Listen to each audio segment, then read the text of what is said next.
여러분 안녕하세요. 최신 세계 경제 뉴스를 발췌 소개하고 제 의견을 곁들이는 세계 경제는 지금 Current Issues of Global Economy 편집자 정견만입니다. 네, 5월 넷째 주 세계 경제는 지금 시작하겠습니다. 오늘 토픽 3건과 단신 3건을 소개하겠습니다. 오늘의 토픽은 세계 50대 기업들이 코로나 바이러스 사태 속에서도 시가총액이 크게 증가했다는 블룸버그 뉴스입니다. 두 번째 뉴스는 미국의 4월중 주택 매매 가격이 기록적으로 상승하였다는 CNN 보도입니다.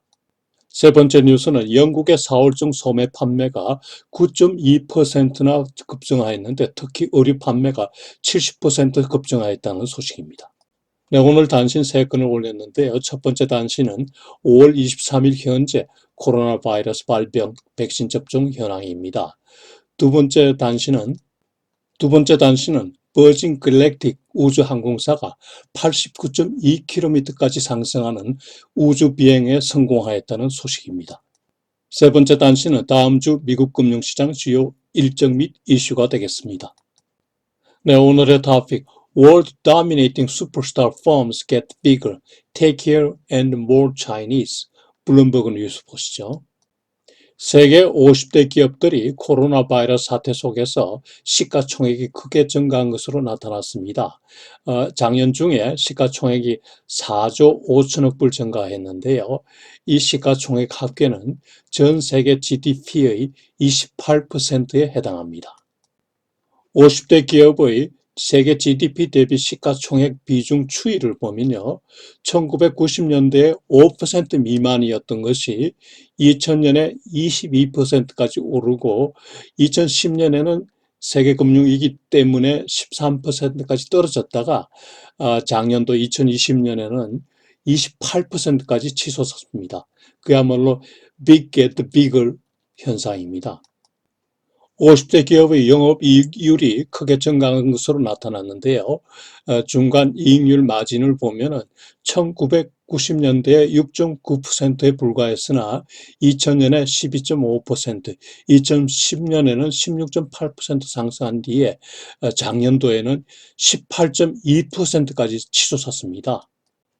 작년에 영업이익률이 크게 증가한 이유는 팬데믹 영향으로 비대면 비즈니스 모델이 유리하였고 그리고 저금리 효과를 봤으며 고용비용, 실업사태 또는 기계화 등으로 고용비용이 감소하였기 때문입니다. 1990년대 당시 1위였던 IBM의 경우 당시 매출액의 9%를 고용비에 투자했는데 2020년 세계 1위인 애플의 경우 매출액의 3%를 고용비에 투자했습니다. 영업이익률이 증가하였음에도 법인세율은 하락한 것으로 나타났는데요. 1990년대에 35.5%에 달하던 법인세율이 2000년에는 31.6%, 2010년에는 24.6%까지 떨어지다가 2020년에는 17.4%까지 떨어졌습니다. 50대 기업 중 중국 기업의 비중이 확대되었는데요. 작년도의 경우 미국이 32개, 중국이 8개, EMEA, 즉 유럽, 중동 국가들은 7개, 기타가 3군데입니다. 1990년대에 중국 기업이 하나도 없다가 2000년에 하나, 그리고 2010년에 7개가 되더니 작년 2020년에는 8개에 달하게 되었습니다. 50대 회사 중에 기술회사 비중이 크게 확대되었습니다. 지금 21개 업체가 기술업체입니다. 과거 최상위였던 메이저 오일 등 석유업체는 다 사라지고요. 이제 사우디 아람코만 유일하게 남았습니다. 50대 기업들은 충분한 현금 보유로 이제는 은행 차입이 필요 없게 되었는데요. 작년 말 기준으로 1조 8천억 달러의 현금 보유를 하고 있는데 이 현금으로 자본적 지출에 충당할 수 있다고 하네요. 50대 기업의 현금이 증가한 요인은 이익이 증가한 대신에 세금은 감소하고 또 자본적 지출 수요도 감소하고 그리고 고용비도 감소했기 때문입니다. 현금 보유 잔고가 작년도 자본 지출액의 5배를 넘는다고 하네요. 대기업들이 충분한 현금 보유로 차입이 불필요해지기 때문에 중앙은행 금리 정책의 실효성도 떨어뜨리고 있는데요. 경기 부양을 위해서 중앙은행이 금리를 인하해도 기업 대출이 증가하지 않는다는 거죠. 지난 30년간 50대 기업이 많이 바뀌었는데요. 그중에 반 정도가 교체되었습니다. 빅 오일 투 빅 텍 현상이 나온 거죠. 기술 혁신과 에너지 혁명 등 창조적 파괴의 산물, 크리에이티브 디스트럭션의 결과라고 하겠네요. 네, 이 표는 1990년, 2000년, 2010년, 2020년 각각 50대 기업의 리스트입니다. 빨간색 기업들이 새로 50대 기업에 리스트된 회사들입니다. 과거 최상위였던 IBM, GE, 엑선 모빌 등이 사라진 게 보이고요. 2020년 순위를 보면은 애플, 아람코, 마이크로소프트, 애마존, 알파벳 등에 나오는데 한국의 삼성이 보이는군요. 대기업들의 경제적 비중이 커짐에 따라 정부의 통제 내지 간섭이 시작되었는데요. 미국의 경우 법인세율 강화가 추진되고 있습니다. 바이든 정부는 다국적 기업에 대한 최저 법인세율 도입을 추진하고 있고요. 제넷 웰린 재무장관이 G20 회의에 참석해서 서로 공조할 것을 제안했군요. 중국의 경우에도 기술 회사들의 시장 지배력 확대에 대해서 정부와 정권 당국의 규제가 시작되었습니다. 마윈의 엔트그룹에 대한 기업 공개를 차단시켰고요. 알리바바 그룹 지주 회사와 그 자회사에 대해서 그에게 벌금을 매겼습니다. 텐센트 등 여타 기술 회사들에 대한 규제도 나왔고요. 유럽의 경우 유럽 내 영업 중인 외국 대기업에 대한 과세가 추진되고 있는데요. 아마존, 알파벳, 구글 등의 과세는 미국과 마찰로 현재 유보된 상태입니다. 여기서 대기업의 경제력 집중 내지 비중 확대에 대한 정부 규제와 관련해서 제 생각을 말씀드리면요. 좀 전에 말씀드린 대로 주요국 정부가 대기업의 경제력 확대에 대해서 규제하는 사례가 증가하고 있는데 그 규제 이유가 독과점에 의한 시장 지배로 공정거래를 해치고 소비자에게 피해를 준다는 정도입니다.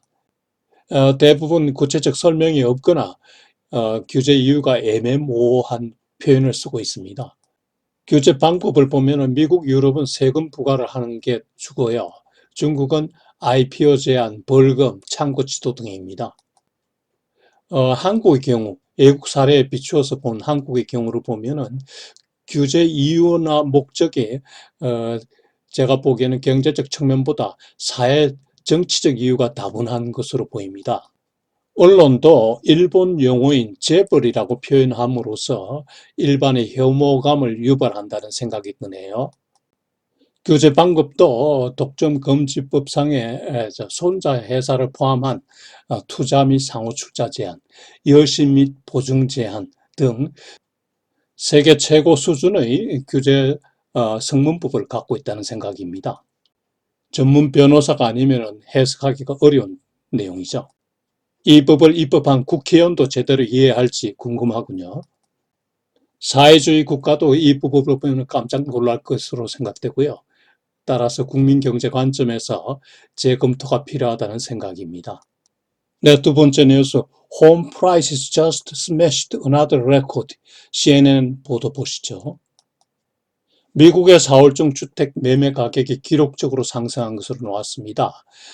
매매 중위 가격을 보면은 34만 1,600불입니다.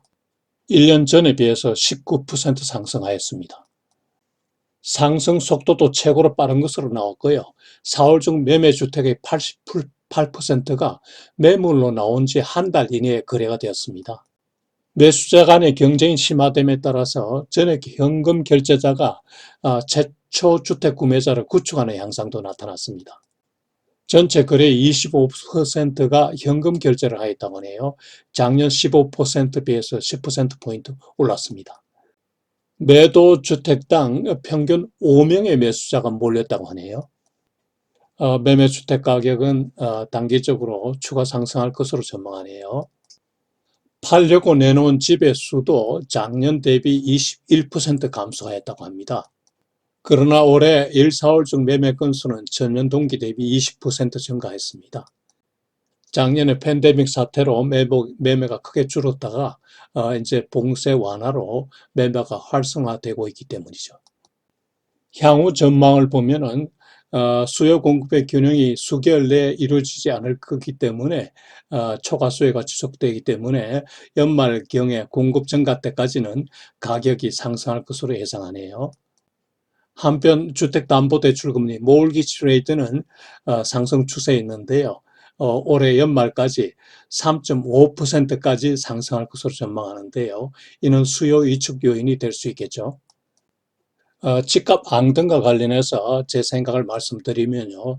기본적으로 시장 원리에 기초한 정책이 필요하다는 생각입니다. 우리나라의 경우 정부의 부동산 시장 개입 정책이 실패한 것으로 저는 생각합니다. 시장 흐름에 반하는 정부 정책의 연속적 실패로 가수요가 촉발되는 등 부동산 시장이 결함되었거든요. 무엇보다 부동산 수요 공급이 시장 원칙에 따라서 이루어지게 하도록 하는 것이 최상의 정책이라는 생각입니다. 따라서 무엇보다 주택 공급을 확대하고 그리고 주택 초과 수요를 억제하는 정책이 필요하겠죠. 주택 공급을 확대하기 위해서는 신규 주택 건설도 중요하지만 기존 주택의 공급을 억제를 하는 그 억제 요인을 제거할 필요가 있다고 생각합니다. 세금 때문에 집을 팔 수 없게 된 것은 잘못된 거죠. 주택 가수요도 억제해야 되는데요. 우선 통화량을 좀 줄일 필요가 있다는 생각입니다. 1년 전에 비해서 M1은 24.5%나 증가했고요. 총통화 M2는 11%나 증가했습니다.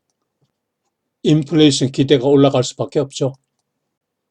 다주택 소유 욕구도 찾아내야 되는데요.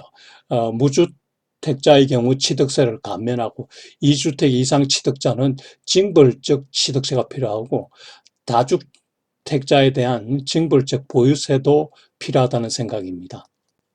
오른쪽 사진은 앨런 머스크가 4채의 집을 팔았다는 소식인데요. 한국에서도 주택 소유자가 집을 팔 수 있도록 함으로써 공급을 늘려야 된다는 생각입니다. 네, 세 번째 뉴스. Retail sales soared 9.2% in April as shops reopen. BBC 뉴스 보시죠.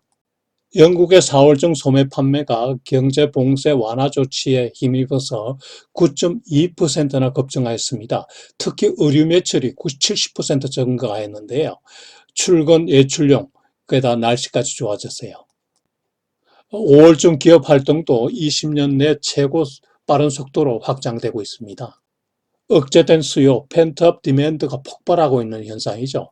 의류, 가구, 맥주점 등 비생필품 가게가 아주 성업하고 있습니다.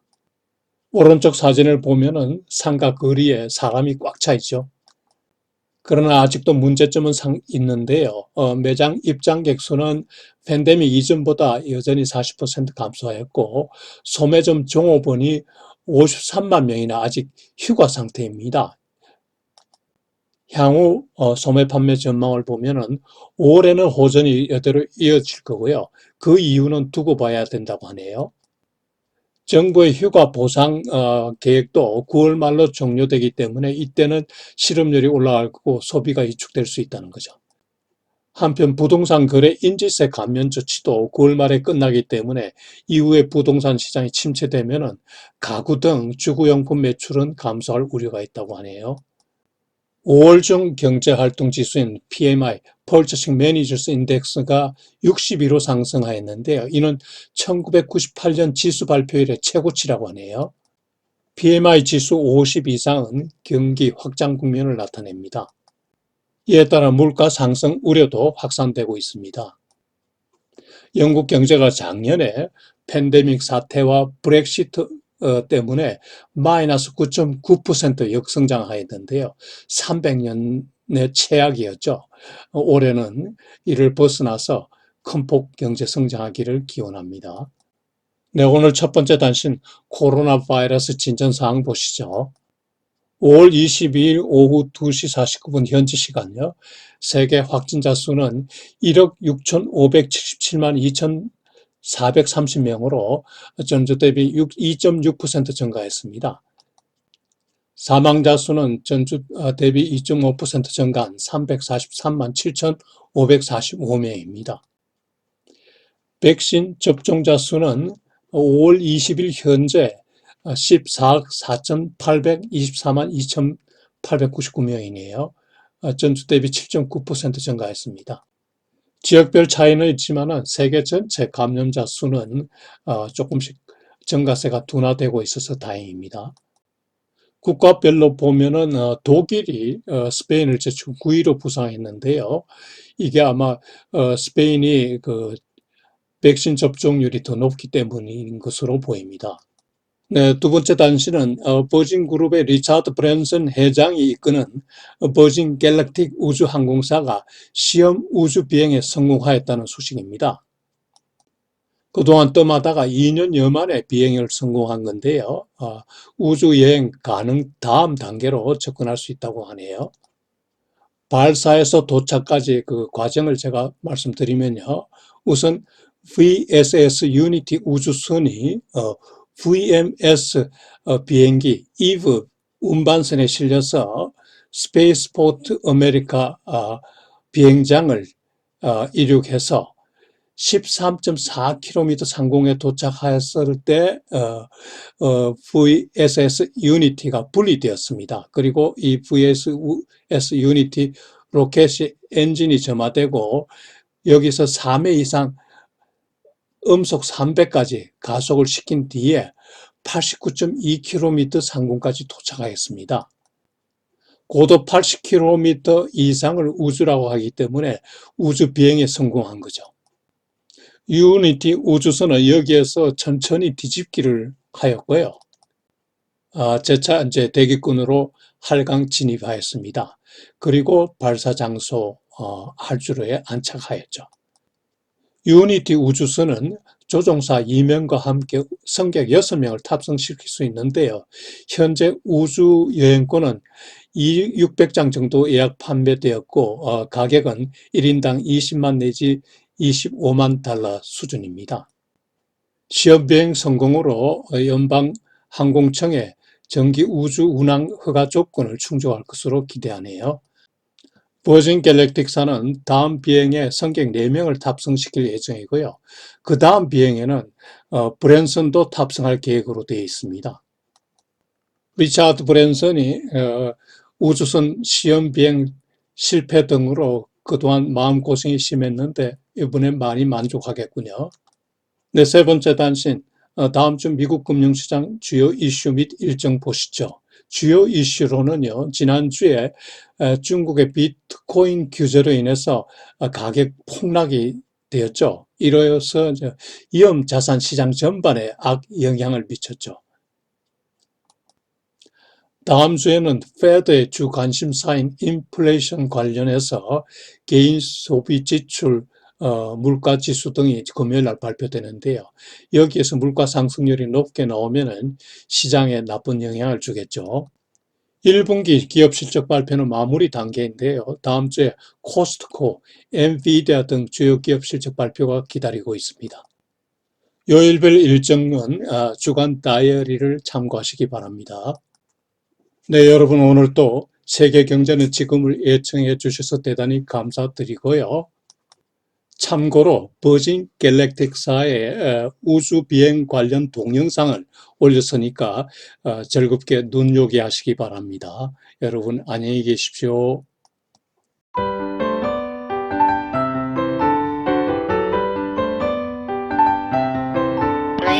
2, 1, release, release, release. Fire. Fire.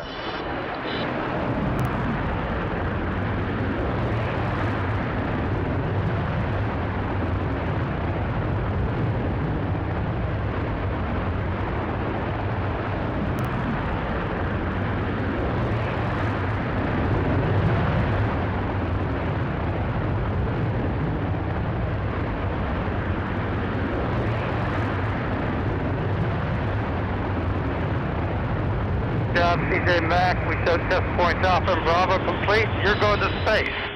Again.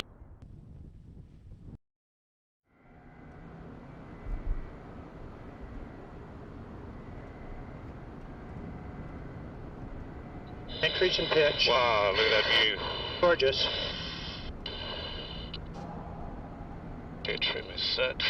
Copy. Decrease in pitch. That was a great burn.